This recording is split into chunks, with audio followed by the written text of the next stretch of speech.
Well, ladies and gentlemen, Vanguard is finally here. Well, the first strike anyway. And this early alpha build is super fun to play. So if you want all the tips and tricks to stay ahead of the curve, you came to the right place.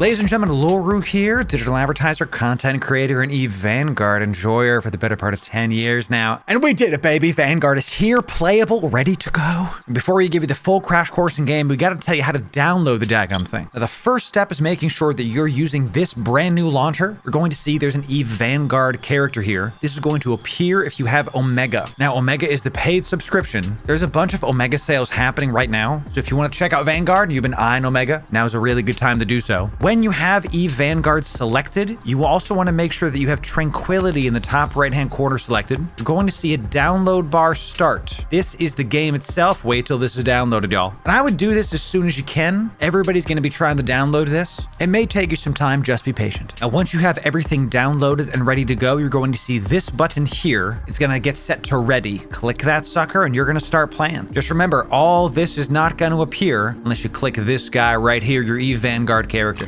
Here comes the exciting part, the moment we've been waiting for. Once you log into Vanguard, you're going to see this screen here. This is where you can either start playing the game or squad up with your boys. Now, Vanguard is meant to be played as a squad-based game. You can do it solo, but obviously it's going to be a little bit more difficult. When somebody invites you, you're going to get this kind of message popping up. Get out of the way here. Once you press yes and accept this, you're going to get added to your party's party. There we go. The full squad begins. Final step is to ready up in the bottom right-hand corner. And you are ready to go, baby. Oh my God, even the loading screen looks cool. And here we are, baby. We're loaded into the game for the first time.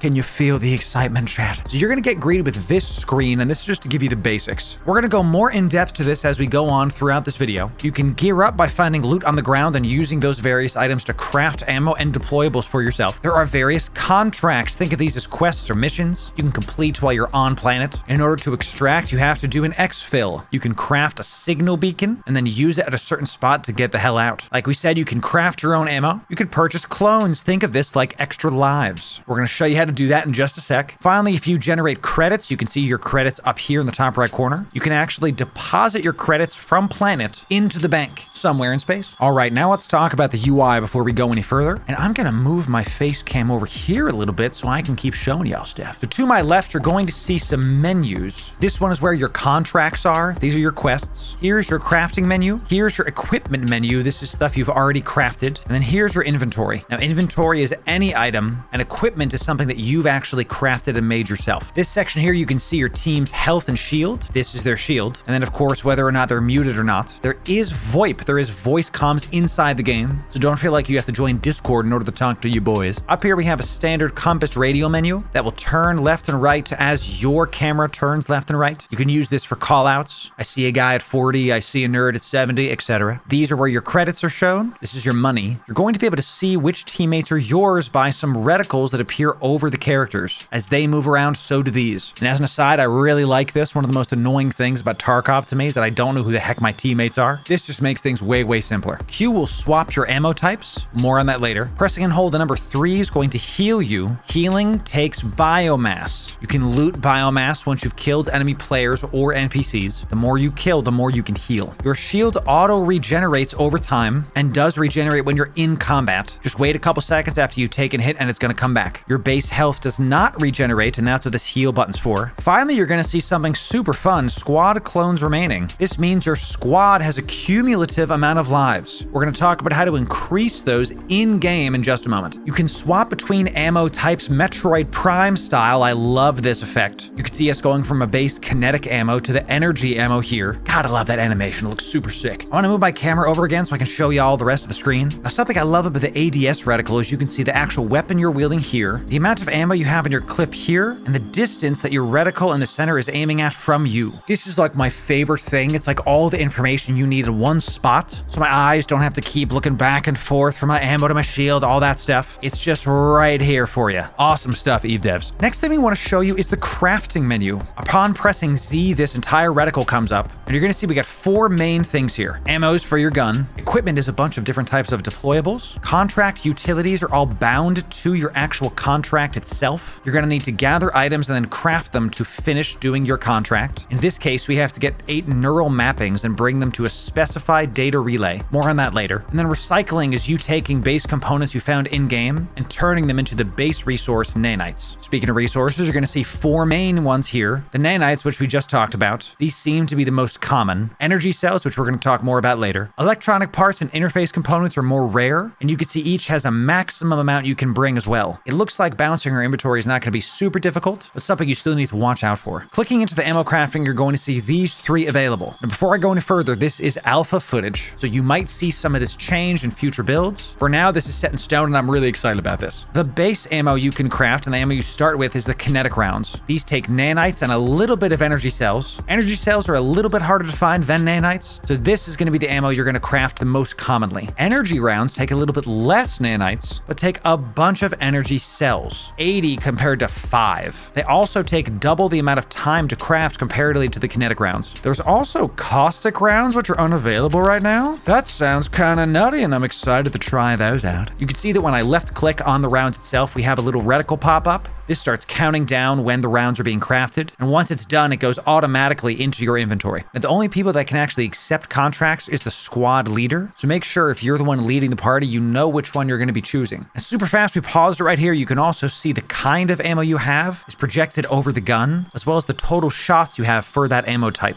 So we have 150-ish kinetic rounds, 30 in the magazine right now, and you can see we have 2 different ammo types, kinetic and energy. Again, a really fluid UI, a really fluid experience. So far, so good. And y'all, I'm just going to let this run for a second. This looks absolutely beautiful. Here we have a downed starship, and we're going to look around looting for some various things. And we see our first loot container here. You press and hold E over the loot containers to be able to get what's inside. You saw us get some energy cells there. Now, I did confirm with my teammates that if I loot something, someone else can't loot something out of that box, meaning you have to make sure and balance who's getting what in your voice comms. There are certain environmental effects. You can see we go over this cold spot here. We didn't seem to lose any shield. I can tell you it was super loud though, so it had some kind of audio cue, making it harder to be able to tell what the hell was going on around me. Let's talk about a clone bank. Clone banks are where you're going to take biomass. You loot biomass from killing other players and NPCs and trade them for an additional clone for your squad. Remember, that's the squad clones remaining here. Now, it takes 100 biomass to be able to get 1 clone, and the biomass is bound to character. That means when you're running around, you need to make sure you're communicating with your teammates. Oh, I have 75 biomass, I have 25. You want to make sure that you can get someone with 100 biomass to get your team extra lives. I really like this system because it means you have to get in the action, and the more you do, the more extra lives you can get your squad. We'll talk about how to respawn in just a moment. Now, these clone banks are located on your map, so they're super easy to find. Just remember, if they're located on your map, they're located on the maps of the other player squads in the area. That's right, you're not alone in this game. You're going to be fighting against NPCs and other players, and we did. Make sure you get your first lives whenever you can, y'all. Now I'm going to move my camera over just a sec. You can see your team's biomass. That's the figures here. Just another way the devs made this super fluid. And through the magic of television, I move back to my corner. Y'all, can you just look at this for a sec? We can go inside of the rubble and the wreckage of all these starships. Oh my goodness. As you walk through and admire the majesty of a downed starship that you're going to get to looting, just remember, it's not the players only you have to worry about. There are going to be turrets and various traps around. And look, we actually got into some fighting with some NPCs right here. The NPCs were pretty smart. They weren't necessarily cakewalks. Just be careful when you're doing those things. Now let's talk loot for a sec. I paused it right here because you're going to see this loot container, or this chest, contains credits and electronic parts. Now it seems pretty random. Some loot containers contain nanites but not parts. Some contain credits but not nanites. I don't think I got any craftables out of these, i.e. I didn't get any of the neural mappings you need for your quest. It seems like we have to get these electronic parts, go into our crafting menu, and then make these. Now, you're going to find these areas around the map that have a bunch of chests lying on the ground. It looks like these downed ships just jettisoned all their cargo, and there are some people trying to pick up the leftovers. Now here you can see a loot container with a bunch of stuff in it: electronic parts, credits, nanites, and energy cells. Now I didn't confirm this, but I seem to get more stuff out of bigger chests. So if your eyes see a bigger chest on the ground, maybe prioritize those. These loot sites were actually marked on the map as well. Just like with the clone bank, if you can see it on the map, so can other players. Get the loot from these sites and then take cover as soon as you can. Or maybe camp out these loot sites waiting for some player squads for easy pickings. The choice is yours. Now, some of these chests are locked and have to be opened, and they can't just be opened with anything. These broken loot containers need energy cells to cut open. This one takes 50. Now, I saw some chests that needed nanites, some that needed energy cells. So if you have the required amount of resources, you have to press and hold E over the chest, and eventually it's going to open up. Now, once you do open it, you're going to be able to see what's actually in this thing. Now, 50 energy cells got us 2 electric parts, 1100 credits, 10 nanites, and 7 energy cells back. Now, it seemed to be, as I played this more, if a chest required energy cells to open, it would have a bunch of either credits or nanites. If it required nanites to open, it would have a bunch of energy cells. That was my experience. We'll see how that goes. If that logic holds true, you're going to trade one for the other. Now, we used 50 energy cells for 1100 credits. That's quite a bit. Now, what are you supposed to do with all those credits? Well, you're going to be able to find one of these bank stations. Now, if you walk up to one of these and you press and hold E, you're going to see I'm actually depositing credits as we go. Look in the top right-hand corner there. You can see that I have 600 credits banked and 1600 credits carried. This is a really fluid system that means even if you die, if you bank some of the credits, the run wasn't a total waste. I really like this system. It means that when we go into these raids, it's not going to be all or nothing. It's going to be some or nothing, provided, of course, you can find the bank station. Now, note there's a minimum of 300 credits required, so you can't just get like pennies and drop them in. While there is a big map to open up, you can press and hold tab to open up the mini map. It's going to appear right above your gun. Now, you do have to hold tab to keep this open, but you're going to see that as I move, so does the mini map move. Now, I really like this because it can help you to try to find locations. The mini map is super rough right now. I'm kind of hoping that they improve this around future builds. You at least can see points of interest and see other players' pings. Yes, you can ping stuff. You can use the middle mouse button to put a ping wherever your center reticle is. So this is both seeable on your mini map and your main big map.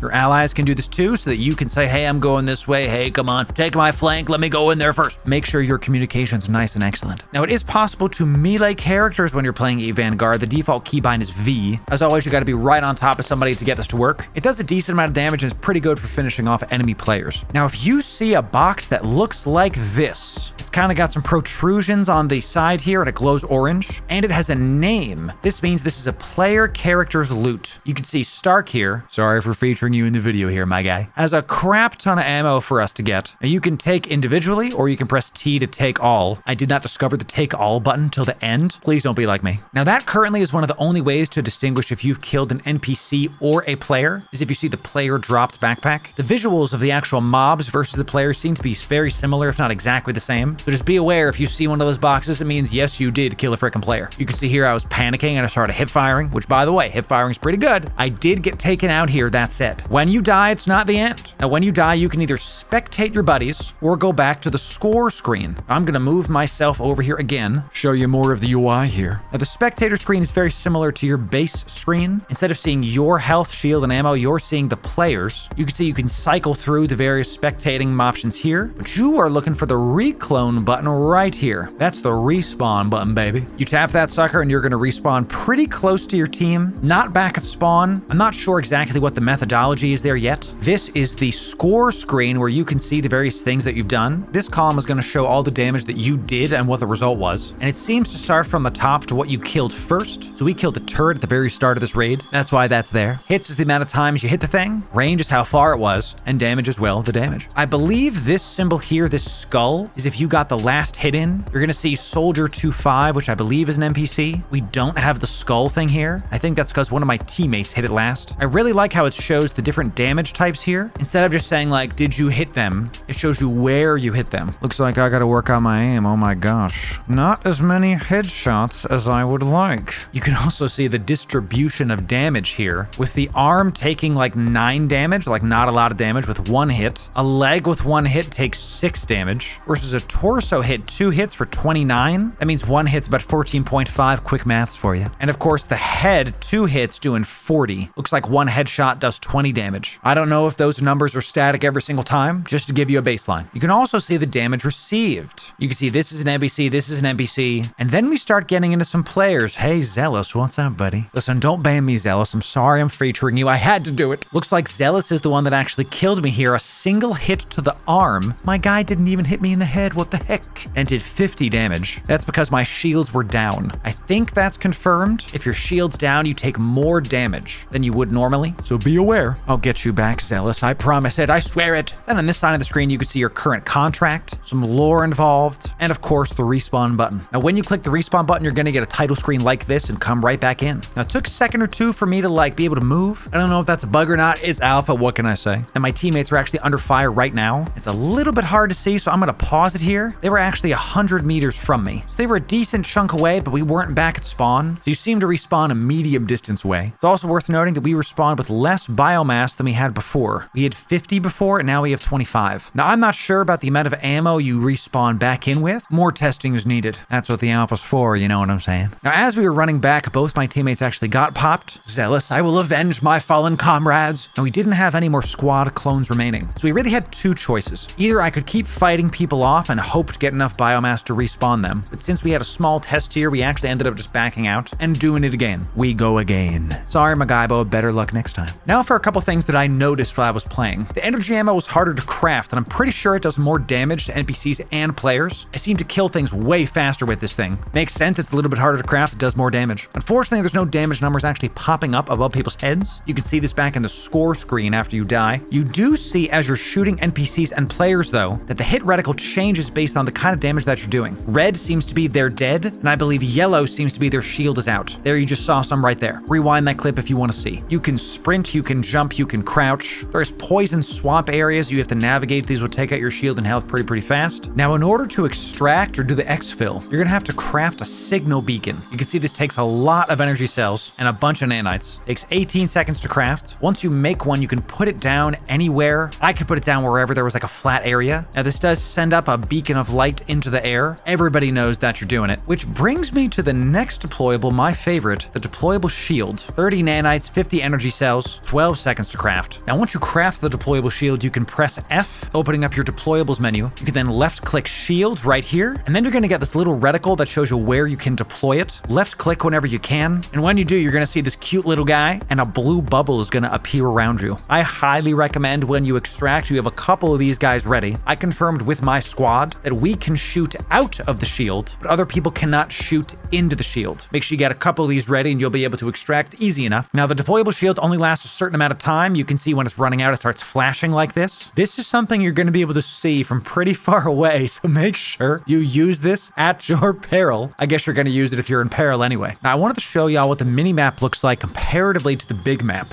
So here's the big map for you. You get a really good layout of the various areas. We have some named spots you can call out. These are markers for your contract, and you'll notice that this one is somewhere in the downed ship that's right here. Good luck finding it. We tried forever. You can see loot site. These are the spots that have a bunch of chests on the ground. And of course, clone bank is where you can get your respawn action on. Bank terminals are also marked on the map. These are where you can go deposit your credits. So if you die, you still have them afterwards. You can also mark on the map to be able to see it for yourself or for your team. It actually appears on the reticle as I was walking around. Now, when you accept certain contracts, things that were not interactable before are interactable now. You can see here that this box that was just chilling there before, we can deposit our electronic parts in there, and it's got this soft shimmer to it. If I pause it here, you can also see in the top left that our electronic parts delivered is updated. Again, a really nice, easy, fluid way for you to keep track of what's going on without having to open up a menu, manage something. Really just lets you play the game instead of read the game. I always like to lead, not to read. Now, once you finish a contract, you're going to get a nice little message for you, get that dopamine flowing, and you can see that it says corruption generated. I'm not really sure what that means yet. I'm sure we're going to find out more as time goes on. That does have some interesting implications with Havoc being out and all that. And y'all, there's so much more to talk about this. We're going to have some future videos coming out. Our full EVE Vanguard guides for the first strike is right here. Make sure you bookmark that and come back to it. We're going to post a bunch of videos. And y'all, we are streaming EVE Vanguard tonight, the day this video is released. RSVP with a single click will get you in. We'll get some matches going. We're super close to 10K subs, y'all. Thanks again, and we'll see you in a future video.